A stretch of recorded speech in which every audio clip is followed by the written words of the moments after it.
How does work get done in your organization, or in any organization for that matter? Do you and your boss and her boss physically work together to create the product or service that you deliver to customers? I doubt it. Sure, everyone's involved in an abstract way, but the actual development path is across, not up and down the organization. One team does something, another adds something else, then some more is added, and finally there's something to be delivered to the customer. And maybe yet another team supports the customer after that. That all happens across the organization. It's end-to-end. It's cross-functional. Okay, let's get cross-functional. It's quite a simple concept, but maybe it feels a bit challenging to incorporate into management. Well, it doesn't have to be like that. And in any case, it's not optional. Let's have a look at it in simple terms here. Just think about your organization. In which direction do you think most of the management effort is going? I think you'd agree with me that it's going up and down the org chart, isn't it? And that's just the way organizations work. And that's important. We need to know who the boss is. We need to know who we work with. We need to know who our team is. We need to know how the organization groups people of like skills and like objectives, and perhaps by geography. We need to know all of those things. However, if you think about this, in which direction do you think work gets done?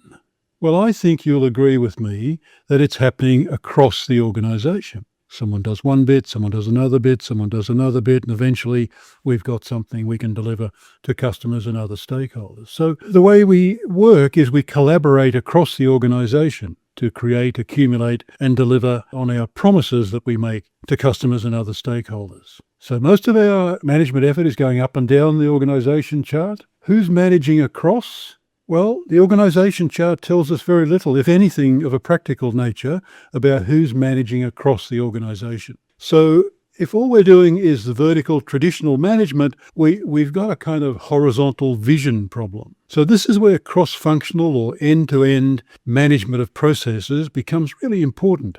Let's have a look at an example. Perhaps we haven't done as much of this recently as we might have liked, but we still remember how it works. So if we were thinking about a flight, if I said to you which of these 5 elements or sub-processes needs to work well for you to say you had a great flight, I know you would say all 5. So would I. No point having the world's fanciest check-in and you get the upgrade and the plane leaves on time and you complete the flight and everything goes well, and then you arrive and your luggage doesn't. That's never going to be a great flight. Or even if your luggage arrives and then you have to wait an hour for transport at your destination airport, that's not going to be a great flight. Because we know that the customer journey, a literal journey in this case, is going to be from home to hotel or hotel to home, or maybe it's hotel to hotel. And the piece at the airport and on the plane is, of course, important, but it's not the whole deal. And so all of these pieces are going to be important, and they're all managed and provided perhaps by different people, perhaps totally different organizations. Buses and trains and taxis at airports, different to the airport, different to the airline, different to all of the facilities provided at the airport. So all of these things are different, but they've all got to come together if we, the customer, the traveller, is going to say that was a great flight. So all of the pieces need to work, but they need to work well together. So if we turn up and our luggage doesn't, that's pretty awful. But airlines are very good at finding lost luggage. They get too much practice, we might think. And in the lost luggage office at the end of the week, they might be celebrating because they've met their KPIs. They found everything that was lost. And they might even think, if we had more lost luggage, we could get even better at this. We'd get more practice. As travellers, as customers, we want them not to lose anything. We want them to close down the lost luggage office because they don't need it anymore. So we need to be careful that when we're improving parts of a process, we're improving the right parts and in the right way, and we're having the impact on the right process, the higher order process, having an impact on that customer experience.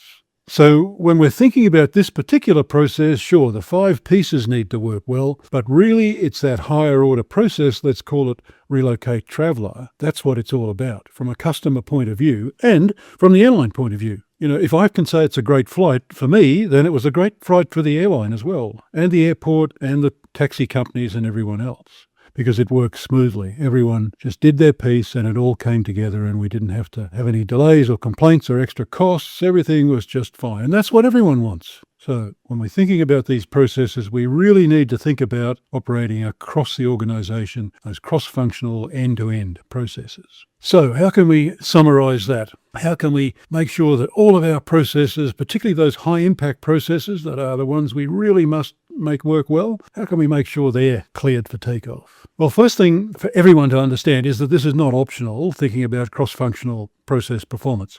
All of our work is delivered, all of our promises are realised through cross-functional work, end-to-end processes in the organisation. This is not a choice, it's a fact of life. There is a choice about whether you're going to manage those or just hope they work out okay, but we can do better than just hoping. And we can also see, I think, that for any cross-functional process, it can never be better than the weakest link, the weakest sub-process. So we need to be able to think about the performance of the process, and if there's a difficulty, it's going to be in one or more sub-processes. What may be there. And then we can work on that, because that will raise the performance of the whole process. And we can't do that if we're missing this horizontal view. If we're just doing, what I think of as traditional management, up and down the org chart type management, and we're managing the boxes on the org chart, but not the space between the boxes. If we're just doing that, then we're missing that horizontal view, and we're ignoring this kind of end-to-end performance issue. And that can't work well. That's the piece we need to manage, so we need to have this additional horizontal